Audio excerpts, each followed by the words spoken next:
در تیزر منتشر شده برای قسمت جدید چوکوروا میبینیم که فیکرت بیگناهیش ثابت میشه و از زندان میاد بیرون. اما فیکرت بعد از آزادیش وقتی متوجه میشه که عبدالقدیر فکلی رو به قتل رسونده به شدت عصبی میشه، به نحوی که به سبک دمیریامان سر زلیخا داد میزنه و ازش میپرسه چرا این قضیه رو ازش مخفی کرده.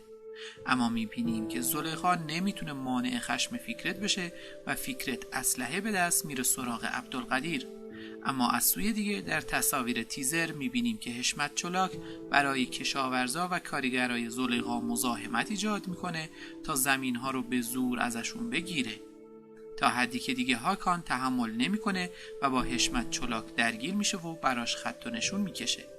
اما زمانی که هاکان یقه حشمت رو ول میکنه، فیکرت هم سر میرسه و این وسط به سمت هاکان تیراندازی میشه و به احتمال زیاد هاکان تیر میخوره، ولی معلوم نیست که این تیر رو حشمت چلاک شلیک کرده و یا فیکرت و باید منتظر پخش این قسمت بود و دید که آیا هاکان کشته میشه و یا نه.